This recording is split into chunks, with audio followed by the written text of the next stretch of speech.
नमस्कार, सुमन्स किचनमध्ये आपलं स्वागत आहे। आज आपण जेवताना तोंडी लावण्यासाठी पापडाचा चटकारा कसा बनवायचा ते पाहणार आहोत।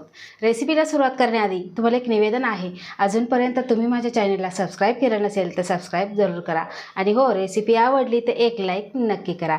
चला तर मग रेसिपीला सुरुवात करूया। तर इथे मी मोठं भांडं घेतलेलं आहे आणि एकदम बारीक कट केलेला कांदा घेतलेला आहे। एक वाटी भरून साधारण मीडियम साईजचा एक कांदा आहे। आता ह्या कांद्यामध्ये आपल्याला घालायचा आहे एक छोटा टोमॅटो एकदम बारीक कट केलेला। त्यानंतर यामध्ये घालायचं आहे आपल्याला चवीपुरतं मीठ।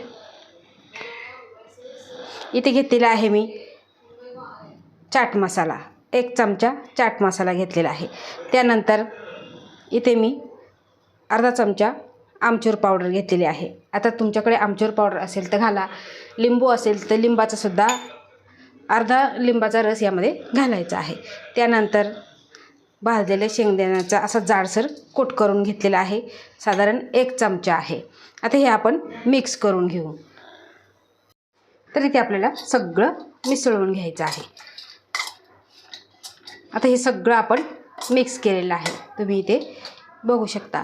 त्यानंतर इथे मी घेतलेले आहे 3 उडदाचे पापड। हे तळलेले आहे, तुम्ही भाजून घेतले तरी चालेल। आणि आपल्याला अशा पद्धतीने तुकडे करून घ्यायचे आहे। खूप मोठेही ठेवायचे नाही आणि खूप छोटेही ठेवायचे नाही। अगदी जेवायला बसायच्या आधी 2 ते 3 मिनटे ही तयारी करून घ्यायची। अतिशय सुंदर असं जेवण जातं, कारण उन्हाळ्यामध्ये काय होतं, फक्त पाणी पिऊन पिऊनच पोट भरतं। असं काहीतरी वेगळं असतं ना तोंडी लावण्यासाठी तर खूप पोट भरतं। पापडाचे आपण अशा पद्धतीने तुकडे करून घेतलेले आहे। आता हे मिक्स करून घेऊ। खूप छोटेही नाही आणि खूप मोठेही नाही, अशा पद्धतीने करून घेतलेले आहे। आता हे कांदा आणि पापड आपण सगळं मिक्स करून घेतलेलं आहे। आता यावरती छान अशी चुरचुरीत आपल्याला फोडणी द्यायची आहे। तर इथे मी फोडणी पात्रामध्ये एक मोठा चमचा भरून तेल घेतलेला आहे। यामध्ये घालायचं आहे आपल्याला इथे चिमूटभर हिंग, त्यानंतर 2 हिरवी मिरची कट केलेली, यामध्ये तुम्ही कढीपत्तासुद्धा घालू शकता। आणि इथे ही मिरची पावडर आहे 1 चमचा, कलरवाली आहे आणि तिखटवाली पण आहे। बघा, हे सगळं मिक्स करून घ्यायचं आणि त्यानंतर यावरती आपल्याला घालून घ्यायचं आहे। घातल्यानंतर लगेचच आपल्याला हे सगळं मिक्स करून घ्यायचं आहे।